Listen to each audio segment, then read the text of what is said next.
Bueno, vamos a empezar poniendo ya nombre y matrícula en el chat. Y también voy a llamar la lista.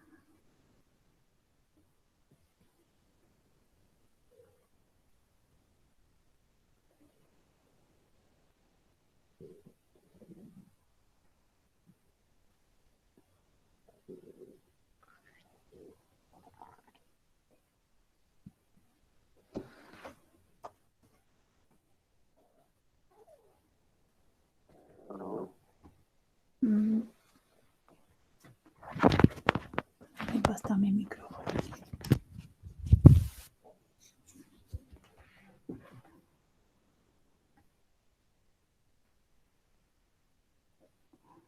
Bueno, Romina Adorno. Presente, profe. Bueno, Rebeca Aldama. Presente, profe.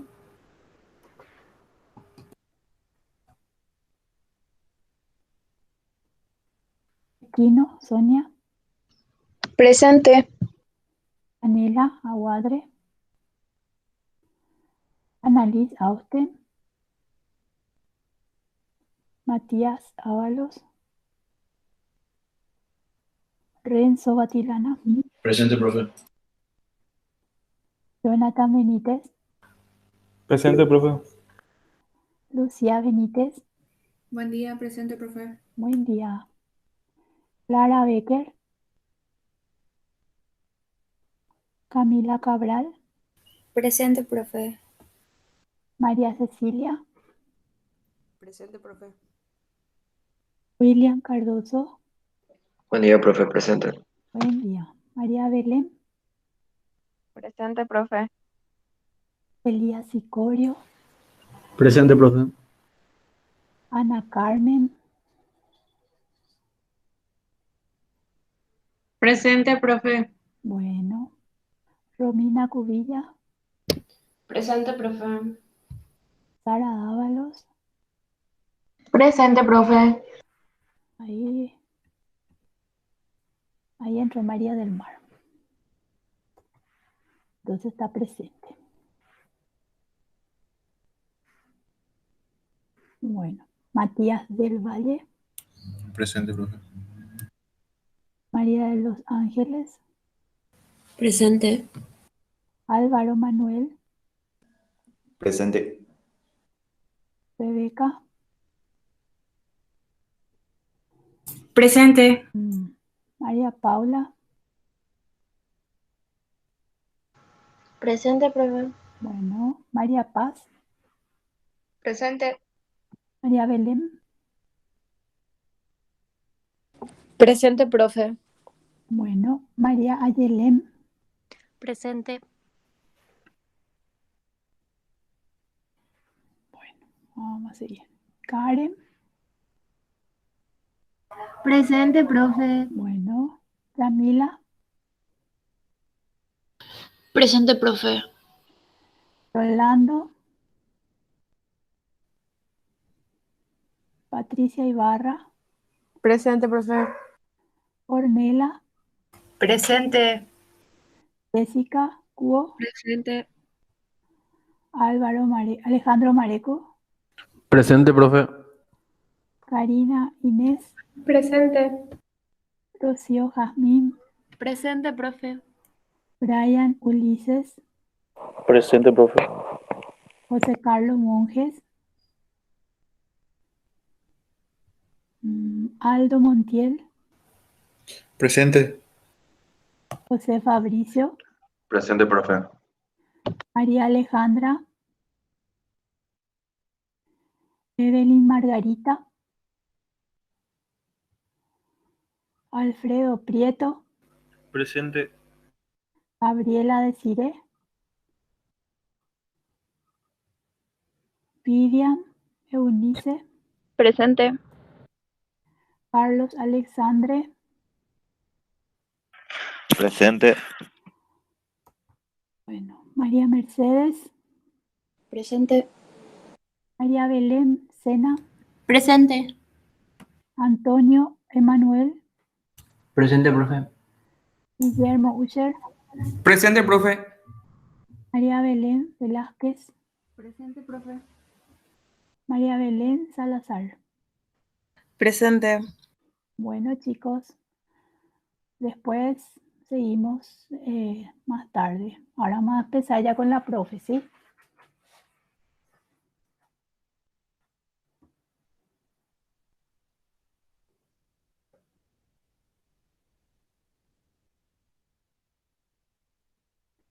Profe, ¿vos no querés que te proyecte?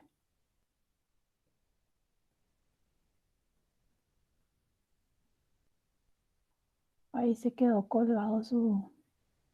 O a mí nomás. O yo lo A mí veo. también, profe. Ah, Sí, profe, A mí también. me parece. bueno. Porque ella parece que está en la facultad y en la facultad no es muy lindo nuestro internet. Vamos a ver. Vamos a ver un poco.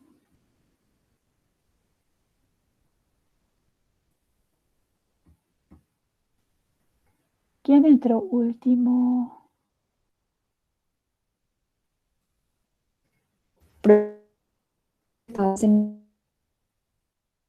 María del Mar, ya te vi, ya te puse. Gabriela, lo que veo que entró. Sí, profe. Presente. Dale. Bueno, y vamos a esperarle nomás a la profe. Hoy nuestra clase es arritmias.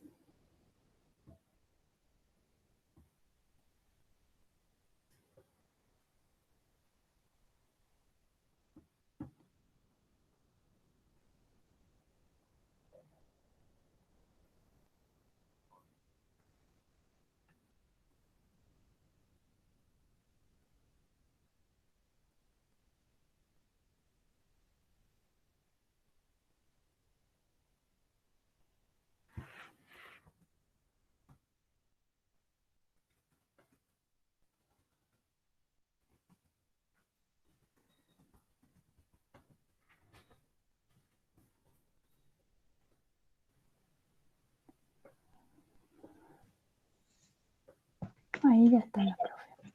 ¿Qué tal, chicos? ¿Cómo están? Disculpen, justo estaba hablando con Javier. Hoy vamos a hablar cambiamos un poco el tema que era para hoy. Hoy vamos a hablar de arritmias. Voy a hacer ahora la presentación, un ratito.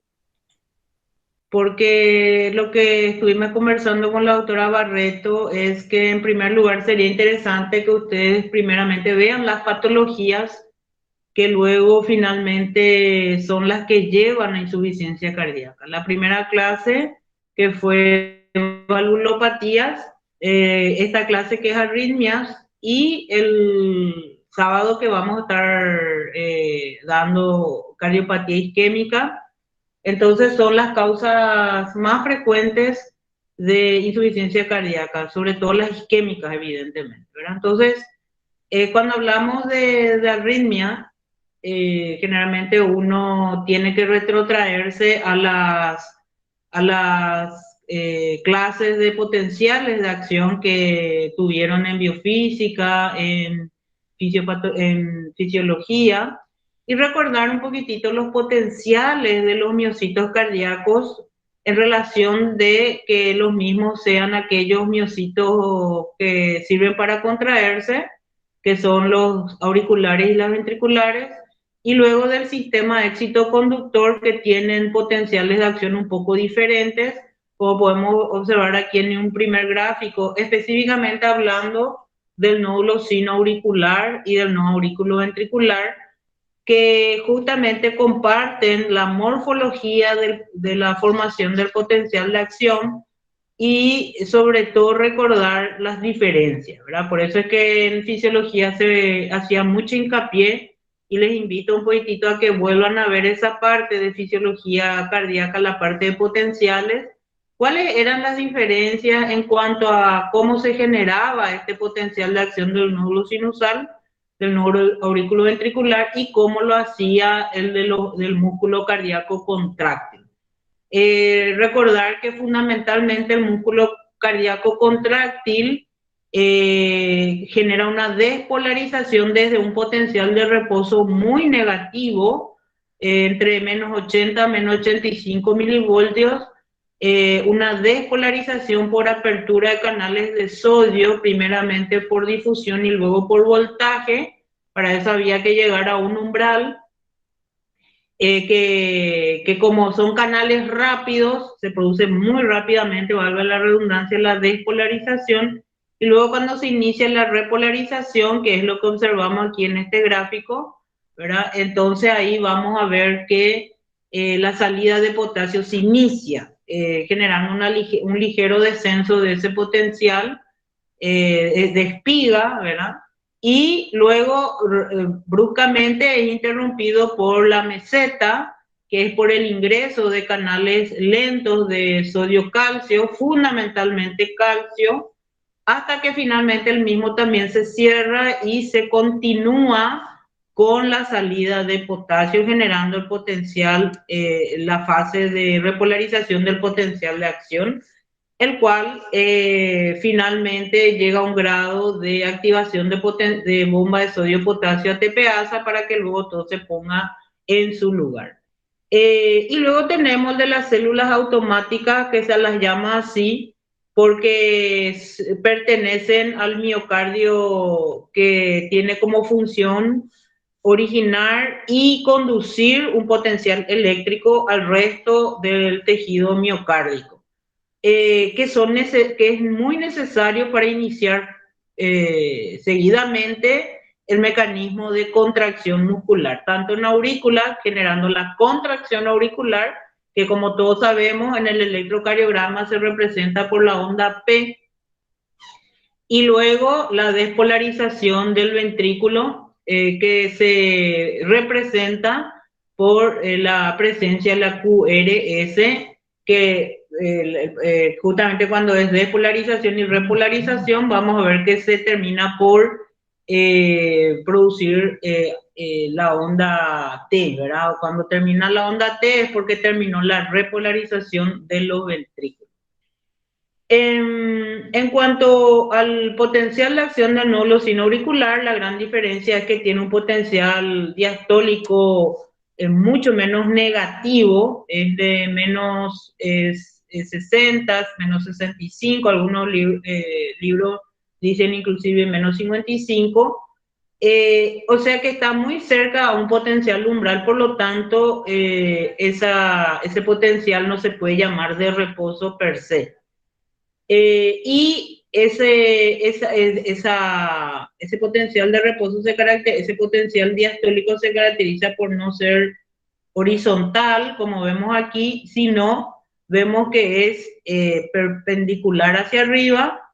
Esta situación hace que se debe a que los miocitos del nódulo sinusal, sobre todo, son, podemos observar aquí también, son muy permeables al sodio, y también al calcio, o sea que el calcio también empieza a ingresar en la parte final hasta llegar al umbral, y luego se genera la entrada de calcio en forma masiva, y luego viene la repolarización.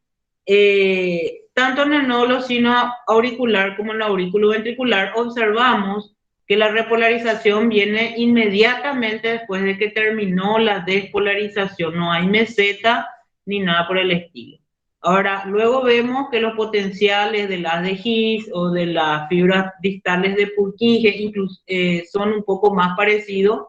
Se observa un enlentecimiento progresivo de la salida de potasio, generándose una suerte de meseta. Pero sin embargo a nosotros lo que más nos interesa sería lo que ocurre en el nódulo sinoauricular y el nódulo auriculoventricular.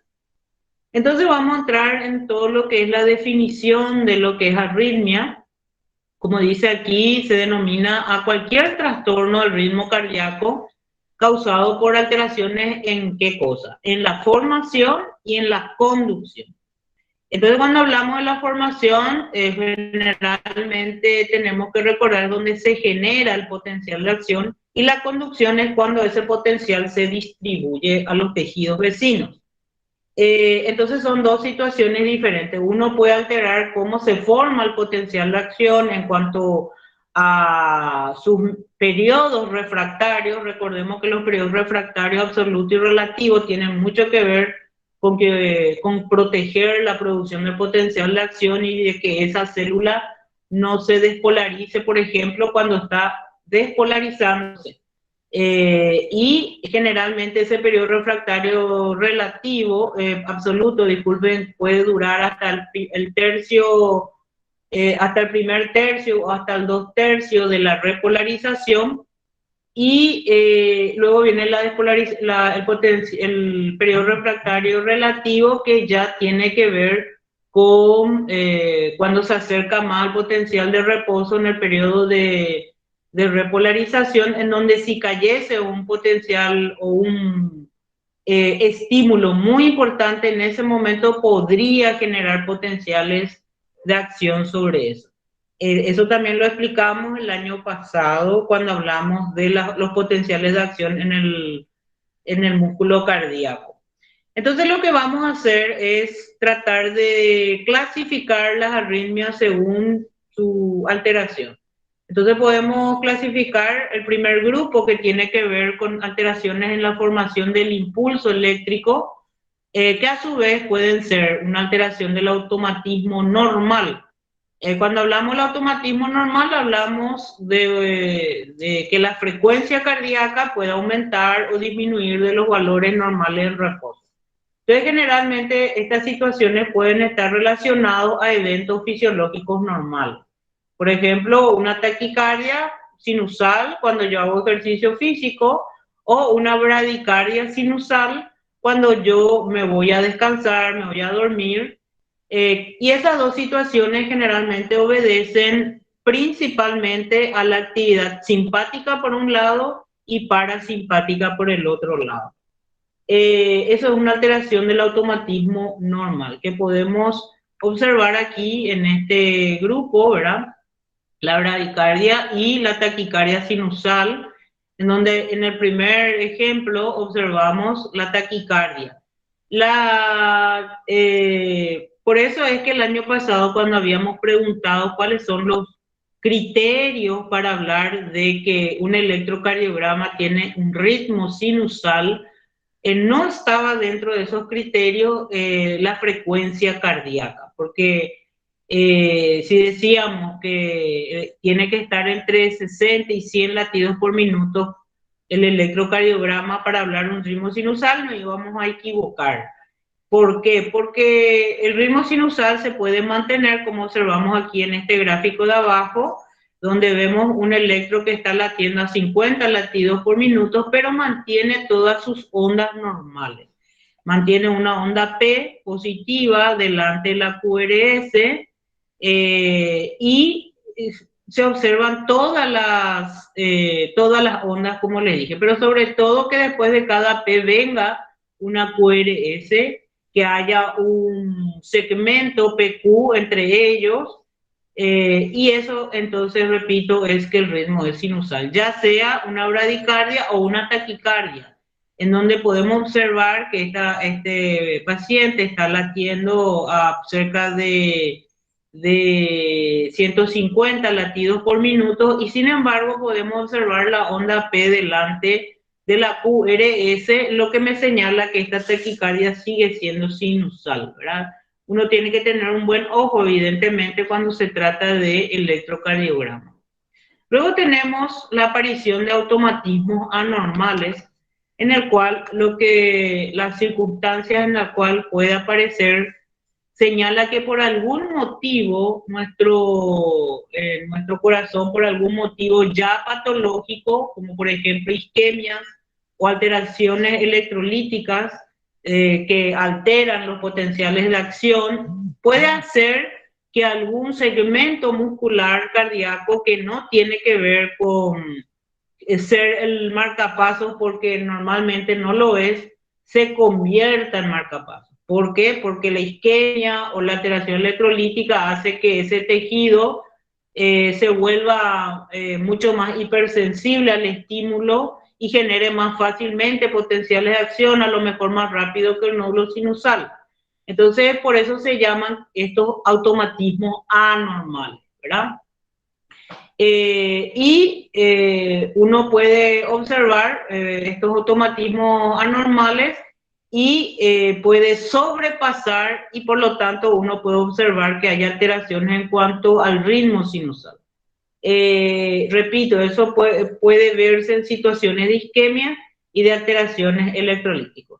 Luego tenemos algo que no está aquí muy especificado, es la migración del marcapasos principal, en el cual el nódulo sinusal por X motivo se va fibrosando, y entonces otras estructuras del sistema excitoconductor, que en este caso vendría a ser el nódulo aurículo-ventricular, podría tomar la batuta para generar el potencial de acción del músculo cardíaco. Entonces es por migración de marcapasos, pero es por una pérdida de sus propiedades eléctricas de nuestro marcapasos principal, que es el nódulo sinusal.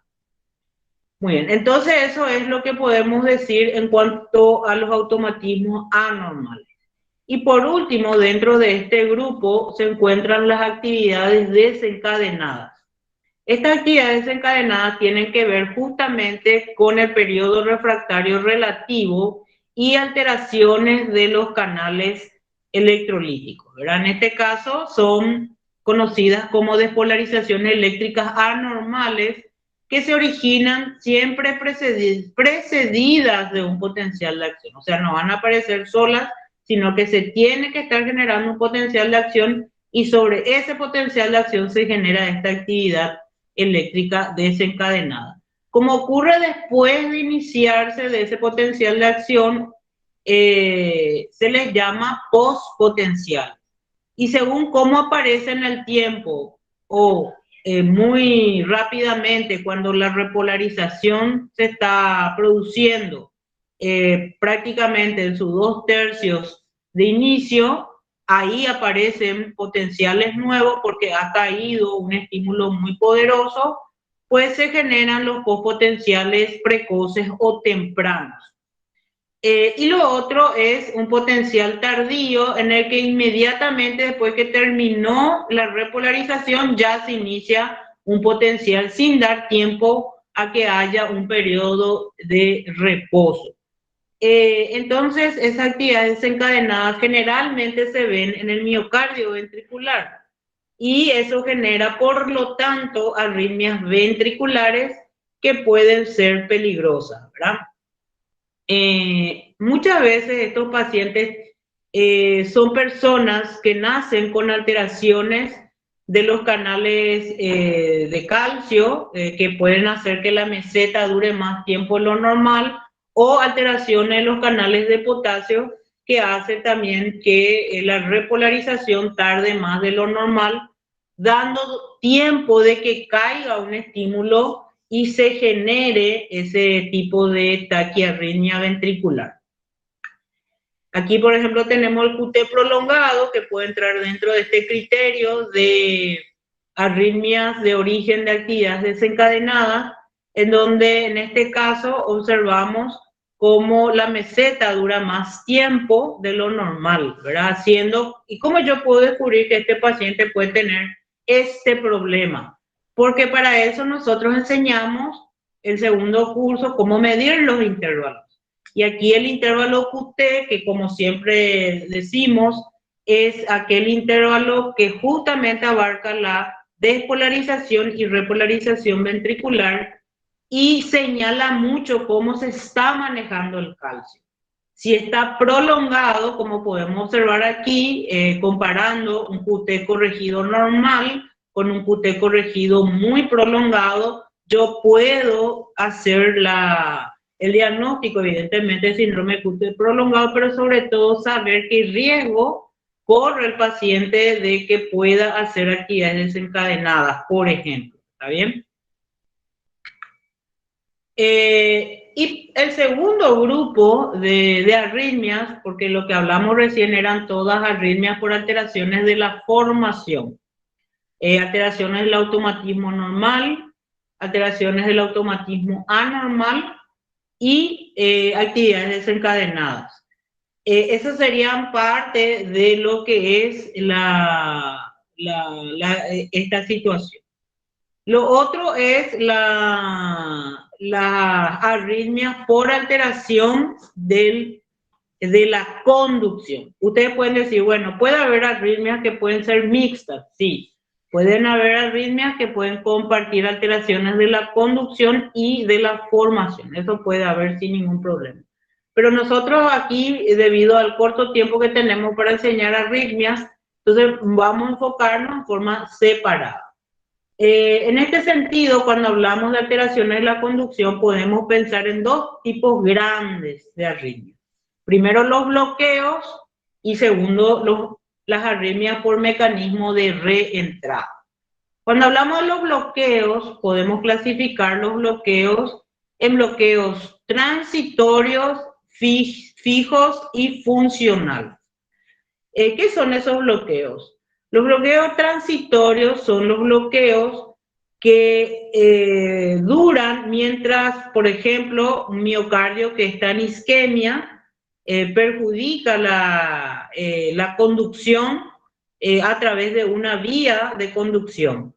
Pero si el médico llega a tiempo para el tratamiento de esa isquemia y lo trata al paciente y la isquemia desaparece, el bloqueo también lo hará, se desaparecerá. Entonces ese bloqueo fue transitorio. O si el paciente tiene una alteración electrolítica que yo luego lo trato, entonces ese bloqueo desaparece. Por eso se llaman transitorios. Luego tenemos los fijos, que son los bloqueos con los que el paciente ya nació, porque hay gente que ya nace con un bloqueo, que puede ser un bloqueo completo de rama derecha, o un bloqueo incompleto de rama derecha, que es lo que se ve más, y algún hemibloqueo de fascículo del lado izquierdo de His, ¿verdad?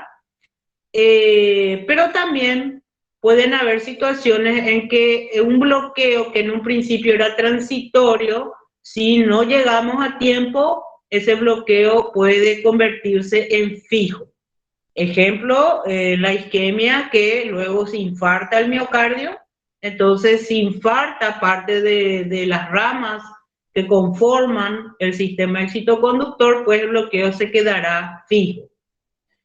Y luego tenemos los funcionales. Los funcionales son aquellos que generalmente aparecen por una gran inervación parasimpática. ¿En quienes vemos más esto? En personas, por ejemplo, las mujeres jóvenes que tienen mucha influencia parasimpática y también en deportistas muy bien entrenados, en que generalmente el bloqueo más común suele ser el bloqueo auriculoventricular de primer grado o AVE. ¿Y yo cómo sé que es funcional? Porque le hago, por ejemplo, hacer una ergometría o le hago caminar o trotar, o sea, estimulo el simpático y ese bloqueo desaparece. Entonces es algo funcional. Bueno, entonces eso sería la diferencia entre los tres tipos de bloqueo en relación a su aparición. ¿Está bien? Bueno, dicho eso, los bloqueos pueden ser otra vez en relación a dónde aparecen anatómicamente los bloqueos. En bloqueos, vamos a hablar pueden haber varios bloqueos, ¿verdad? Pero vamos a hablar de los más importantes. El bloqueo del nodo auriculoventricular, que por eso se llaman bloqueos AB, y el bloqueo de las ramas de His, derecha e izquierda, que luego vamos a ver cuáles son.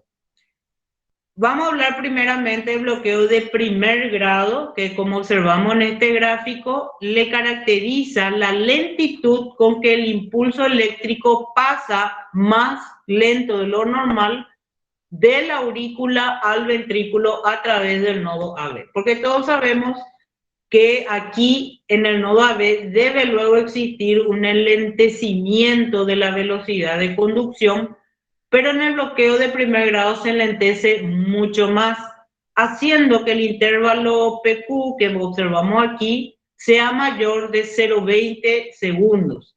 Porque recordemos que lo normal es que vaya de 0,12 a 0,20 la duración del tiempo de segundo de duración del paso del impulso eléctrico. Cuando vemos que dura 0,22, 0,24, 0,22, 0,26, pues estamos ante un bloqueo AB de primer grado. Y es este bloqueo el que puede ser, como dice aquí, funcional. O sea, puede ser porque hay mucha inervación parasimpática que hace que esa conducción sea mucho más lenta de lo normal. Acuérdense que el parasimpático no afecta tanto la contractura muscular. ¿Se acuerdan que el simpático tenía dos acciones? Uno, sobre el sistema excitoconductor aumentando el inotropismo, pero también el automatismo y el dromotropismo, que es la conducción, ¿verdad?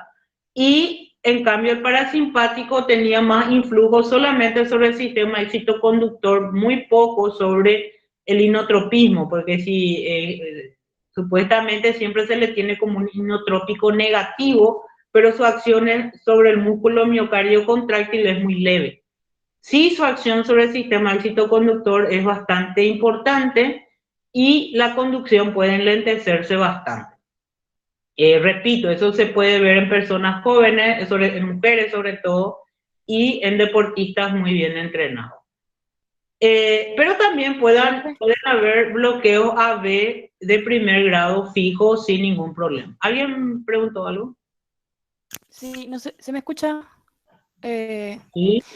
Yo te quería preguntar, profe, porque dijiste en deportistas entrenados, ¿cómo eso se desarrolla o la persona luego ya viene, o sea, tiene esa predisposición y entrenando se ve eso? Sí. Los deportistas bien entrenados, sobre todo en deportes que son de resistencia o aeróbicos, en donde hay mucha sobrecarga de volumen, como dimos en fisiología del ejercicio el año pasado, una de las adaptaciones que se puede observar es la bradicardia sinusal, ¿verdad? Y otro es que aparezca el bloqueo AB de primer grado, porque tiene mucho menos estímulo simpático cuando está en reposo. El deportista de élite generalmente no tiene el simpático muy activado, tiene más la adaptación cardíaca, o sea, la adaptación del sistema nervioso autónomo hace que haya más impulsos parasimpáticos de lo normal que en relación de la población sedentaria o deportista o personas activas, pero que no están muy intensamente entrenadas. Esa es una de las adaptaciones que se ve en el mundo del deporte. La activación vagal en el deportista en reposo. No se equilibra mucho más con el sistema simpático. Eso es uno de los beneficios que tiene la actividad física a nivel del sistema nervioso central. Y aquí el que sale ganando es justamente el corazón. ¿Por qué? Porque justamente va a hacer que ese impulso vagal más importante le lleve a una bradicardia sinusal. Y eso ocurre ¿por qué? Ocurre porque el músculo cardíaco genera un tipo de hipertrofia que hablamos el año pasado, que es la hipertrofia excéntrica, en donde hay un aumento del tamaño de la cavidad para aguantar mayor sobrecarga de volumen, porque acuérdense de los ejercicios que hicimos el año pasado, ¿verdad? Que comparábamos una persona sedentaria, su volumen sistólico, con el volumen sistólico de una persona entrenada, que era mucho más, ¿verdad? Quiere decir que en reposo el corazón de un deportista necesita latir menos veces por minuto para mandar un gasto cardíaco suficiente para todos los tejidos. En relación a personas que no son deportistas o que no están bien entrenadas. Y la bradicardia sinusal es muy frecuente en esos deportistas. Y en esos mismos se puede observar el bloqueo AB de primer grado de tipo funcional. Evidentemente, justamente el martes tuve mi clase con lo de quinto de medicina deportiva y hablamos de esto. Evidentemente la genética tiene mucho que ver. Hay gente que viene del interior del país Yo, por ejemplo, como siempre hago muchas ergometrías para varias situaciones.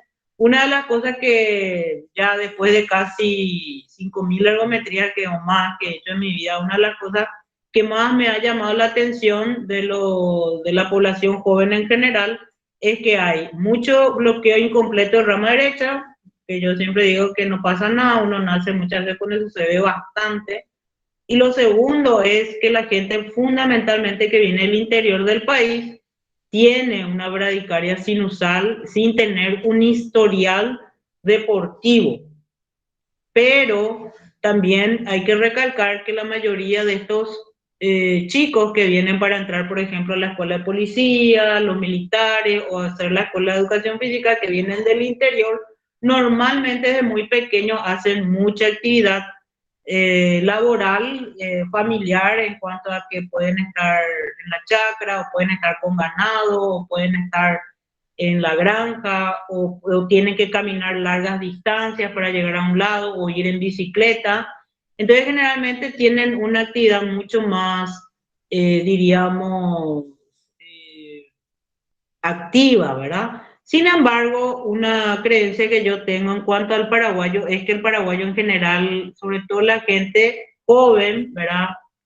Del campo, sobre todo, que no está muy expuesta a los estrés de tantas redes sociales y demás, porque tiene otro tipo de estrés, ¿verdad? Pero la gente del campo se adapta mejor al estrés, o sea, vamos a decir que se acostumbra al estrés de diario más fácilmente, hay mayor influjo vagal de lo que yo veo en otras personas, ¿verdad?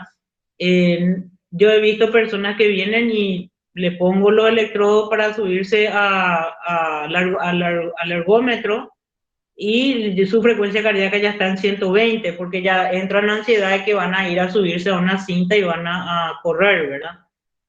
En cambio, hay personas que le pongo los electrodos y veo que su frecuencia cardíaca está en 55 y yo le pregunto si hace algo. Generalmente me dicen no, a veces me dicen que juegan mucho piquiboli o cosas por el estilo, ¿verdad? Y están en esa frecuencia cardíaca, siendo que generalmente cuando una persona se somete a una actividad física previamente, antes ya empieza a aumentar su frecuencia cardíaca porque ya sabe que se va a enfrentar a un estrés.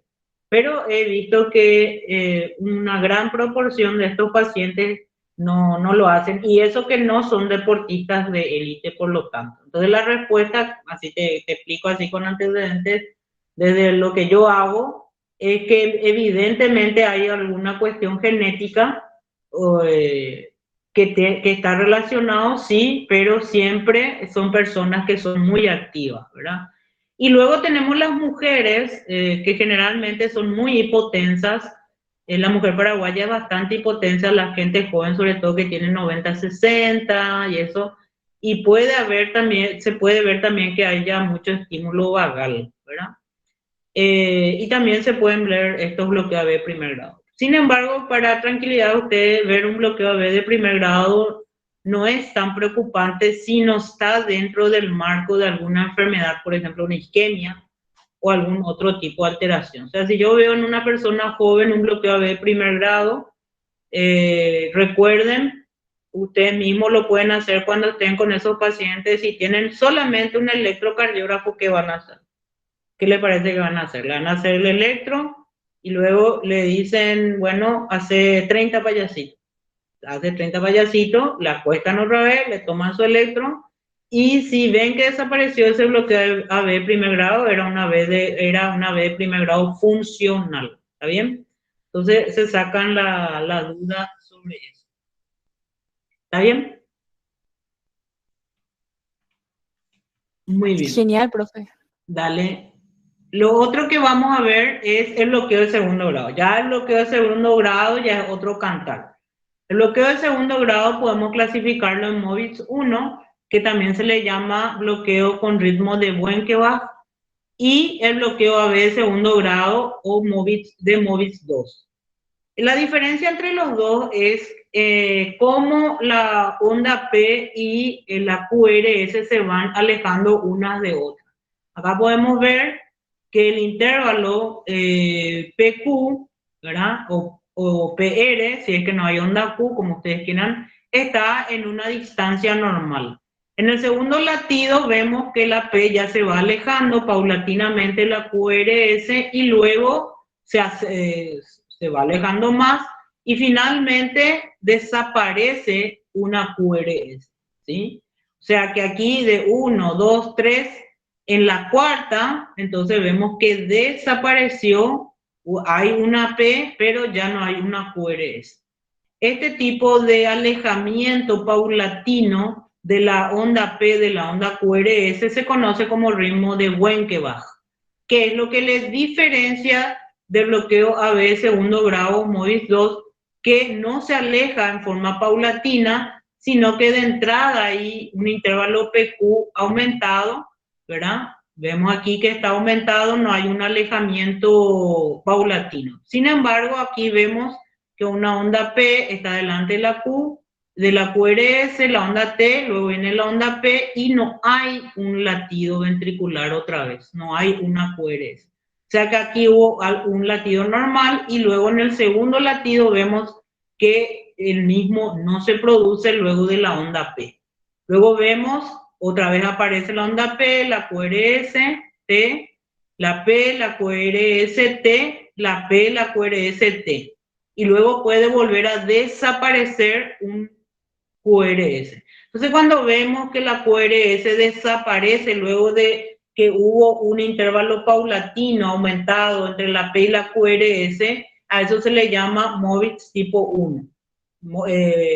Bloqueo AB segundo grado, MOVIX tipo 1 o ritmo de Wenckebach.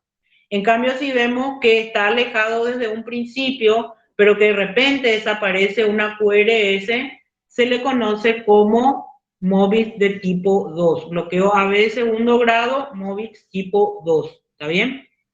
Entonces, esa es la diferencia entre los dos, ¿verdad? Y lo otro es el bloqueo AB segundo grado, en donde ya vemos que luego de varias ondas P no están pasando los impulsos eléctricos hacia el ventrículo, o sea que el bloqueo está empeorando. ¿Qué es lo que queremos decir? Que en bloqueo AB puede progresar desde un primer grado a un grado superior. Puede empezar como de primer grado, luego pasar a segundo grado de tipo MOVIX 1 o de tipo MOVIX 2 y eso progresar a medida que las QRS no se forman, significa que la aurícula se despolariza, pero que el nódulo no lo está pasando rápidamente, o sea, no lo está pasando al ventrículo. En este caso, en 3 oportunidades, porque tenemos una onda P aquí, una onda P aquí, o sea, en 2 oportunidades, disculpen. Y no vemos la onda QRST, ¿verdad? Y de repente aparece otra vez y luego vuelve a desaparecer. Entonces es peor que este primero que explicamos aquí, en donde luego de una sola onda P no apareció la QRS ni la onda T. Acá ya son 2 ondas P, que no aparece la QRS ni la T. Y luego ya viene lo peor de lo peor, que es el bloqueo AB de tercer grado.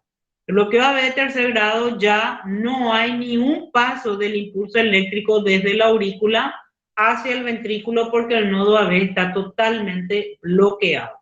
En ese sentido vemos que la onda P late por su lado, ¿sí? En forma rítmica, ¿verdad? Acá tenemos uno, acá tenemos otro, aquí tenemos otro, aquí tenemos otro, aquí tenemos otro, aquí tenemos otro. Aquí prácticamente cae sobre el segmento de la QRS, ¿verdad? O sea que la aurícula está latiendo por su lado. Y el ventrículo, por lo tanto, tiene que autodespolarizarse él. ¿Y con qué se va a autodespolarizar? Probablemente con la rama de His que está dentro del ventrículo. Ya no lo puede hacer de otra manera. Y por eso es que vemos una deformación de la morfología de la QRS. Una QRS muy ancha, acuérdense que el valor normal del QRS en cuanto a duración no debe pasar de 0,11 segundos. Acá vemos que si contamos desde esta cuadrícula pequeña hasta el final de la S, aquí yo como siempre muestro esta figura, les cuento que son casi 11 cuadraditos, o sea que está a una duración altísima, pero eso es porque el potencial de acción que genera el miocardio ventricular no es más del nódulo sinusal, no es del nodo AB, es del haz de His, ¿verdad?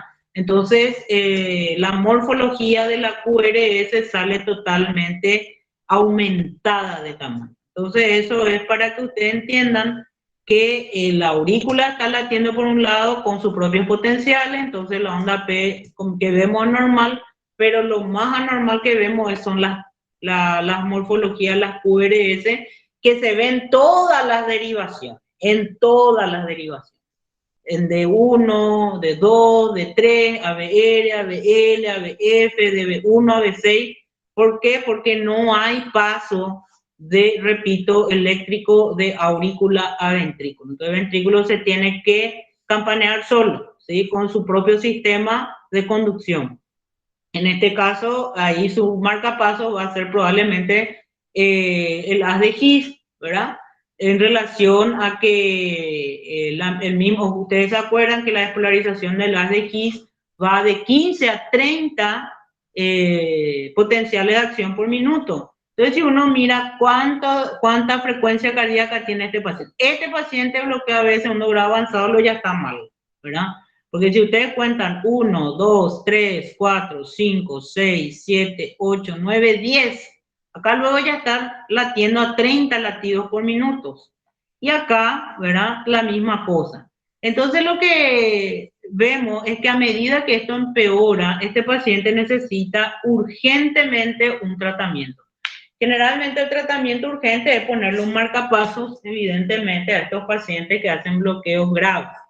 Y por eso es que uno tiene que estar atento cuando empieza a observar estos bloqueos de segundo grado, ¿verdad? Evidentemente se hace la evaluación ya para evitar que el paciente llegue a un bloqueo de tercer grado o una vez de segundo grado avanzado, si es que estos bloqueos ya son fijos, sobre todo, van siendo fijos, ¿verdad? Y luego tenemos los bloqueos de rama. En este caso estamos viendo el bloqueo de la rama principal del lado izquierdo de la AG. ¿Ven? Tiene que pasar por el nodo AB, pasa, pero la rama principal está bloqueada. No estoy hablando de ni su rama, su fascículo anterior o posterior, sino la principal. Entonces, ¿qué es lo que va a ocurrir? Que como no puede despolarizarse el miocardio ventricular por la rama de izquierda de la AG, va a tener que esperar que el ventrículo derecho se despolarice y que una vez que se despolarice por el tabique, desde el tabique del lado derecho va a llegar la despolarización al lado izquierdo de mi ventrículo, ¿verdad? Y eso va a hacer que la duración o la prolongación de las derivaciones izquierdas sean prolongadas, ¿sí? La duración. Que por eso es importante rescatar que aquí vemos una frecuencia cardíaca normal o en relación al paciente, en relación a lo que era el bloqueo AB de segundo grado avanzado y tercer grado, y una deformación en la QRS, pero sobre todo del lado izquierdo del corazón, en donde vemos que se forman, como vemos acá, desde B4, una R', ¿ven? R', ¿sí? R', y haciendo que la duración de mi QRS también esté aumentada a más de 0,12 segundos. Entonces, cuando yo veo eso, muy fácilmente puedo hacer el diagnóstico de bloqueo de rama izquierda, ¿sí? Lastimosamente, los bloqueos completos de rama izquierda sí son de armas tomar, o sea, hay que atender porque ese sí está afectando el lado izquierdo del corazón. Acuérdense siempre que la bomba izquierda, que la bomba del corazón, que es el lado izquierdo, es lo que más nos interesa a nosotros los médicos, porque es la bomba que está mandando sangre a todo el cuerpo humano. Entonces hay que atender con eso. Otras derivaciones que tienen que ver con el lado izquierdo del corazón también vamos a ver en D1, en ABL, por ejemplo, las mismas alteraciones de duración y R'. Y también podemos ver que en las derivaciones derechas, lo que está muy aumentado, que siempre es el espejo de la R, son las S en el lado derecho del corazón, que siempre refleja lo que está pasando del lado izquierdo, ¿verdad? Entonces podemos ver unas S muy profundas y también aumentadas en la duración de su formación, ¿verdad? Entonces eso sería bloqueo de rama izquierdo. Y el bloqueo de rama derecha, la misma cosa, el bloqueo es del haz de His del lado derecho, por lo tanto el ventrículo derecho se va a despolarizar cuando lo esté haciendo el ventrículo izquierdo, ¿verdad? Cuando lo haga, luego la despolarización llegará al ventrículo derecho, no lo hará por su propia rama. Entonces lo que vamos a observar es lo mismo que en el lado izquierdo, pero en las derivaciones derechas. Aquí podemos ver RR' y aumento de la duración de más de 0,12 segundos en el B1, en el B2 y un poquitito en el B3, no tanto, porque acuérdense que B3 es transicional. Entonces generalmente para el protocolo de diagnóstico, o sea, las indicaciones de diagnóstico son para B1 y B2. Y como siempre, las S son medio espejos, lo que pasa al lado contrario, podemos observar un ligero aumento de la duración de las S en B5, en B6, acá en D1 también se puede observar, ¿verdad? Y acá, por ejemplo, podemos ver D3, acuérdense que D3 iba de brazo izquierda, pierna izquierda, ¿verdad? Y ABF también estamos observando un aumento de la duración de la QRS. Entonces, para el diagnóstico del bloqueo de rama derecha, normalmente miramos las derivaciones derecha y para el bloqueo de rama izquierda, las derivaciones del lado izquierdo, ¿verdad? Esos son los bloqueos más importantes o más severos. Existen otros bloqueos que son los hemibloqueos, pero eso lo darán en semiología médica fundamentalmente, y luego en clínica médica, que ahí le tienen al profesor Catónico, que es, como yo siempre digo, es hipercardiólogo, o sea, porque le va a hablar de esto y mucho más, ¿verdad? Y luego tenemos como último el mecanismo de reentrada, que probablemente es el mecanismo más importante de arritmias, sobre todo de taquiarritmias supraventriculares, en donde tenemos que tener algunos criterios para pensar en una arritmia de reentrada. Primero, como dice aquí, es la que produce taquicardias paroxísticas. Y vamos a explicar primeramente que el significado de paroxismo significa que es la aparición brusca, ¿verdad? O sea, yo puedo estar bien y de repente aparece una arritmia sin previo aviso. Y así, sin previo aviso, también termina.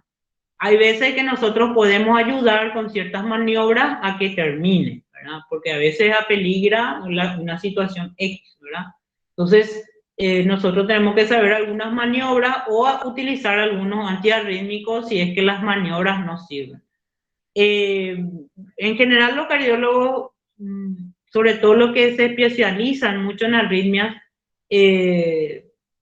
conocen muy bien qué antiarrítmicos se pueden utilizar en estos casos. El problema es que los antiarrítmicos producen tantos efectos colaterales, algunas veces mucho más molestosos que la propia arritmia, que es muy difícil que un cardiólogo le trate a una persona que le suele aparecer arritmia, si es que esa arritmia no comporta manifestaciones clínicas como que pierde el conocimiento o le da dolor de pecho o es una arritmia compatible con riesgo de vida, ¿verdad? Muchas taquisupra se trata de lidiar con indicaciones de que se aleje de todo lo que es estimulante y demás cosas, ¿verdad? O evitar mucho estrés o que haga un poco de actividad física justamente para empezar a aumentar el estímulo vagal y que no hayan estos paroxismos que aparecen de golpe, ¿verdad? Y lo que observamos aquí en este gráfico es lo que se necesita en el miocardio para que se genere un mecanismo de reentrada. En primer lugar, vamos a usar como ejemplo una taquicardia que está dentro de un síndrome que se llama el síndrome de Wolff-Parkinson-White. que son personas jóvenes que han nacido con una doble conducción a nivel del nodo aurículo-ventricular, o sea, en la región del nodo auriculoventricular o en la región de la pared libre, también se puede decir del ventrículo, entre aurículo y ventrículo, nace un conducto extra, ¿verdad? No solamente está el nodo auriculoventricular, sino una vía accesoria que pasa el impulso eléctrico de aurícula a ventrículo. Entonces es necesario que para que haya un mecanismo de reentrada haya una vía accesoria.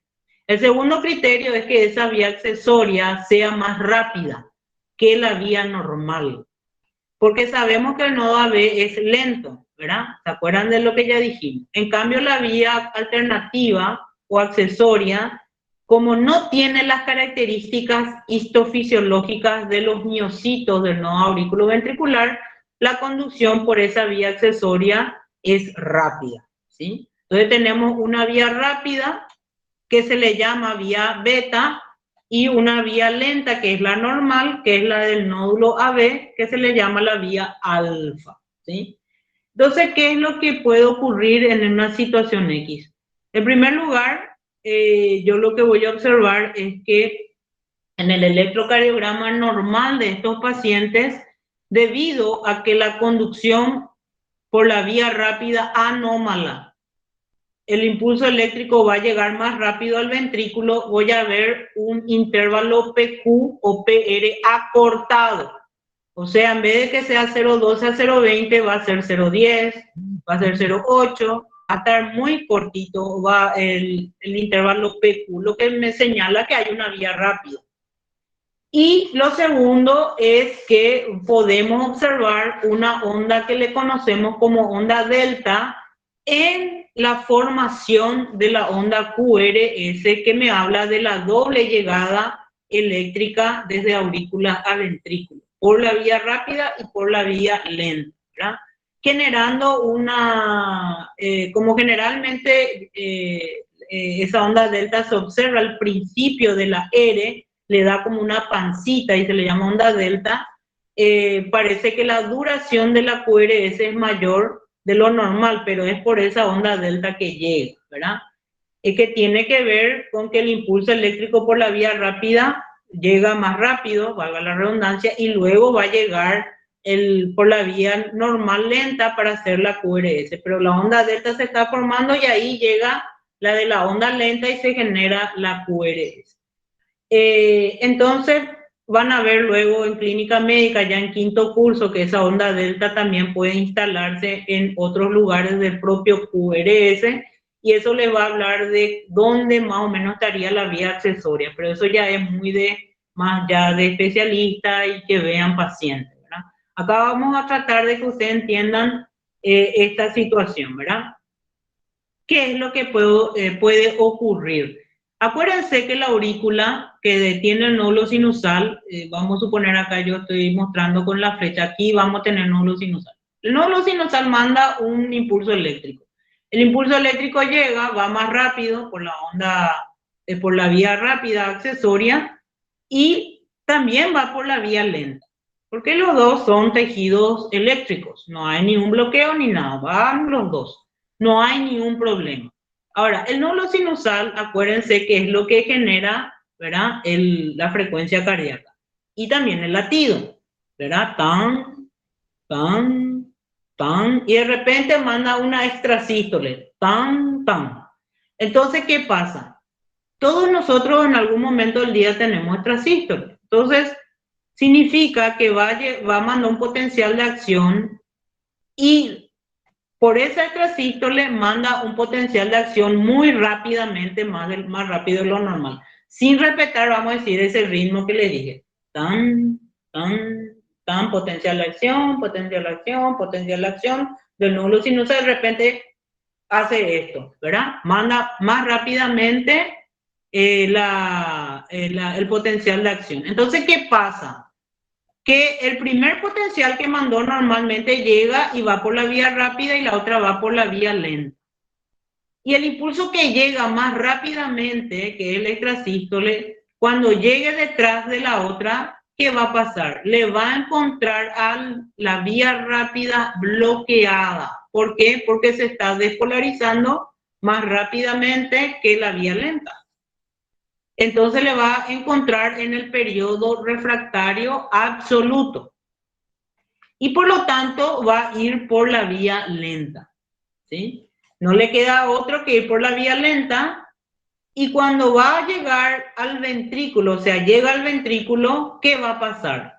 Que ese bloqueo por el periodo refractario absoluto ya pasó, ya el miocito de esta vía accesoria ya está repolarizado, ya se está repolarizando y por lo tanto el impulso eléctrico al ir al ventrículo también va a retornar hacia la aurícula por la vía accesoria, ¿sí?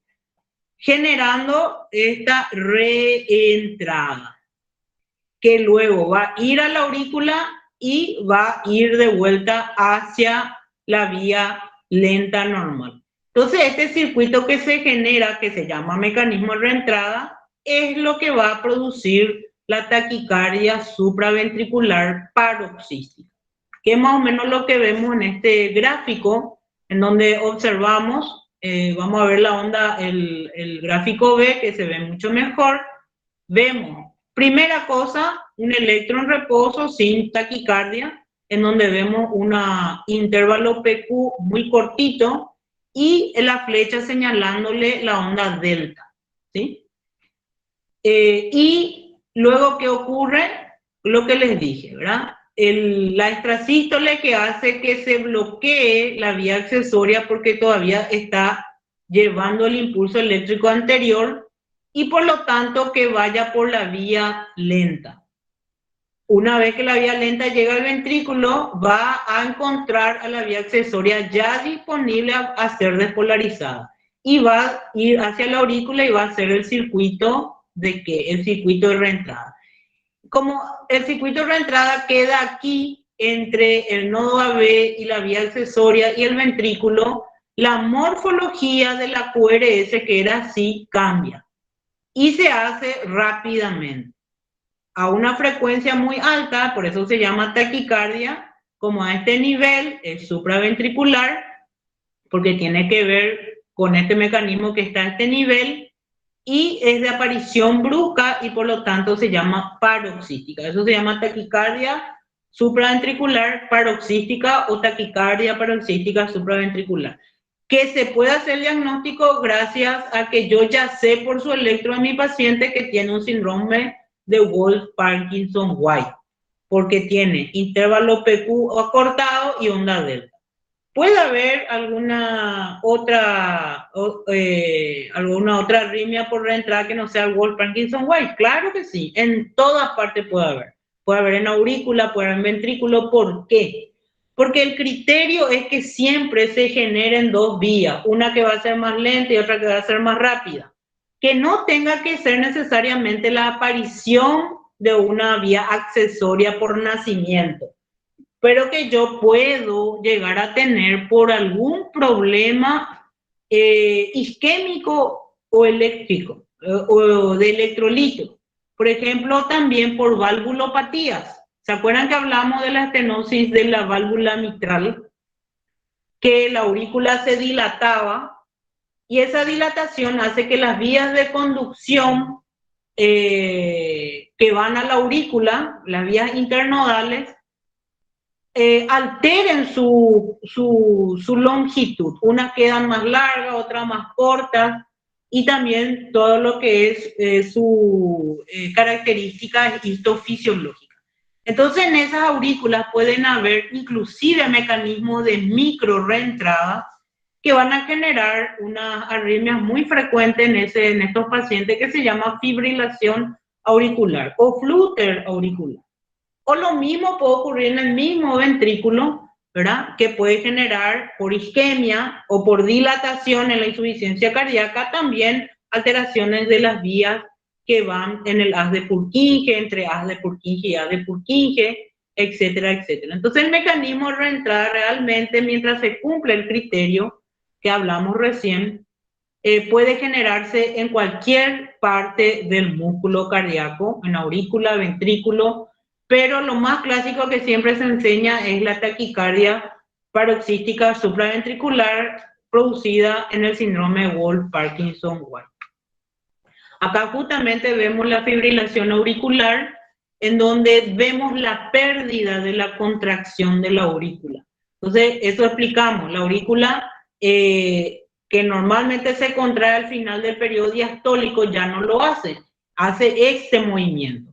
Y este movimiento se debe, primero, que está muy dilatada la aurícula y eso genera mecanismos de micro reentradas, haciendo que aparezcan las ondas F de fibrilación auricular, en donde podemos ver que las frecuencias cardíacas del ventrículo son irregulares, ¿verdad? Muchas veces uno puede estar ocultando una frecuencia cardíaca en el corazón y un valor diferente en el pulso periférico. Eso es una de las características de esta arritmia que lo van a estudiar en semiología el año que viene, ¿verdad?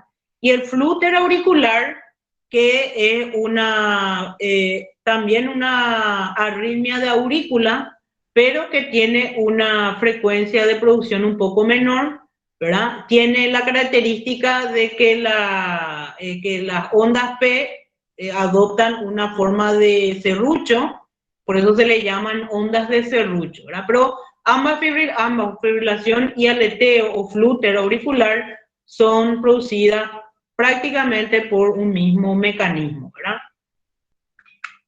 Luego tenemos la taquicardia ventricular paroxística, que ya también les hablé que puede ser por mecanismo de reentrada, pero también pueden ser por mecanismos de alteración de la formación de impulsos eléctricos a nivel del miocardio ventricular.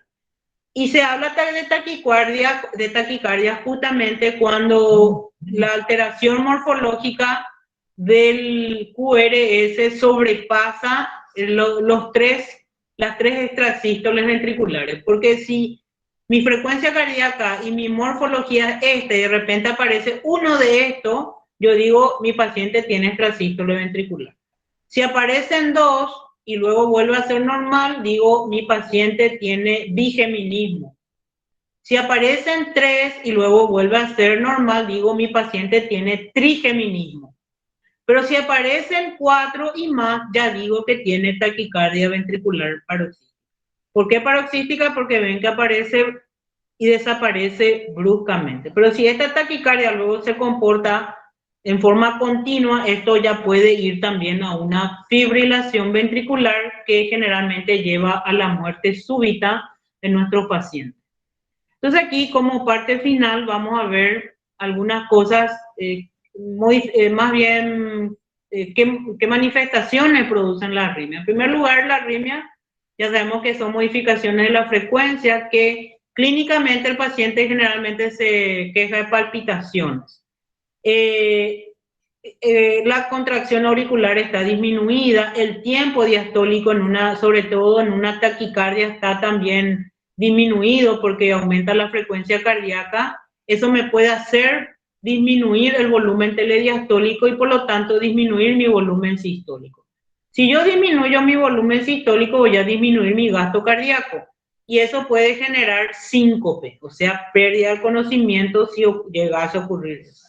Y evidentemente un paciente que tiene un gasto cardíaco disminuido por taquicardia o por bloqueo AV, que el corazón late a 30 latidos por minuto no más, pues también va a ser un síncope.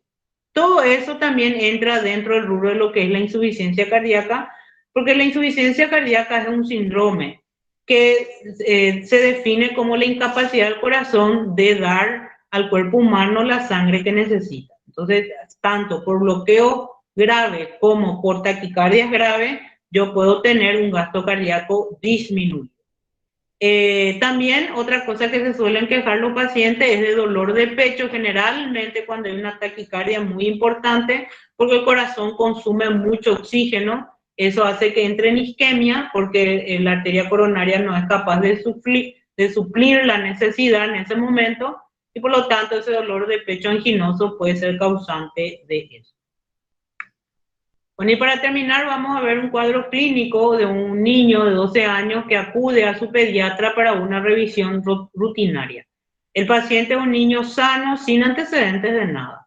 Todo es normal, solamente tiene un soplo sistólico, un grado 2/6, que significa un nivel de tono de intensidad de auscultación del soplo en el borde external izquierdo bajo, y no irradia a ningún lado, se modifica con la postura, con un segundo tono normal, todo es normal, ¿verdad? Ahora, el mismo se le hace su electrocardiograma, ¿verdad?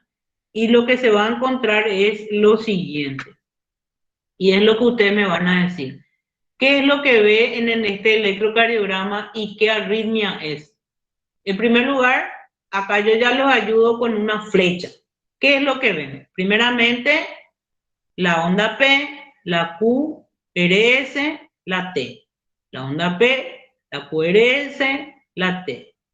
La onda T, la QRS, la T. La onda P, la QRS, la T. La onda P, ¿qué desapareció ahí? El QRS, profe. Muy bien. Y luego vuelve a restituirse. Bueno, primeramente, ¿qué es? Movitz 1 sería.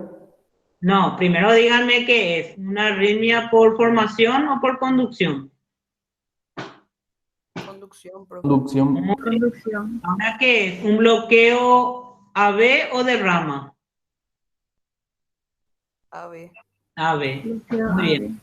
Ahora, si es de segundo grado, el compañero dijo Movitz 1, que era de ritmo de Wenckebach. ¿Qué significa eso? Que la onda P, ¿qué pasa con el intervalo PQ? Va a aumentar, profe. Muy bien. Entonces vos podés decir que acá es una duración, acá es otra más larga, acá otra más larga, acá otra más larga, y de repente desaparece. ¿Está bien? Eso es lo que vemos en este paciente, ¿verdad? En este niño. Entonces lo que vemos es, ¿verdad? Ahí. Lo que dice ahí, ¿verdad? En este registro electrocardiográfico, el PR se alarga progresivamente hasta que una onda P no conduce. Entonces es un bloqueo Movitz 1. Muy bien. Pero acuérdense, bloqueo auriculoventricular de segundo grado, Movitz 1. Entonces, eso es lo que tenía nuestro niño de 12 años. ¿Está bien? Lo hicieron muy bien. ¿Y qué caracteriza esta arritmia? Ya lo dijeron, ¿verdad? Que la onda se va alejando del complejo QRS hasta que una onda QRS desaparece, ¿verdad? Que es lo que observamos aquí, ¿verdad? Va aumentando la distancia y luego desaparece donde está la carita, ¿verdad? Profe, ese sería un error de tipeo, ¿verdad? Onda P tendría que ser. Sí. Dice Q, dice. ¿Dónde? PR. No, acá dice onda Q la onda Q se va alejando, dice. Sería un error de tipeo, ¿no? Sí, claro, sí, un error de tipeo. Ahora recién me fijo. La onda Q es la onda P. Se va alejando el complejo QRS hasta que una onda QRS desaparece. Muy bien. Muy bien. Entonces, eso es lo que tenemos. O sea, si no había ese alejamiento paulatino y desaparecía, iba a ser un Movitz 2. Si veíamos que la onda P latía por su lado y la QRS era muy ancha, iba a ser de tercer grado. ¿Está bien?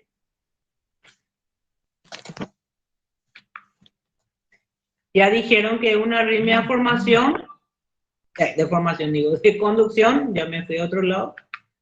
Y acá esto es nada más para que vean, esto es un bloqueo, ¿verdad?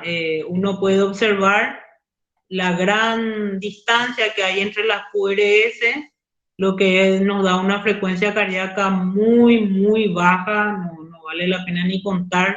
Estos son pacientes, para que vean que son pacientes que se presentan de esta forma y que ustedes tienen que actuar rápidamente, nada más que para...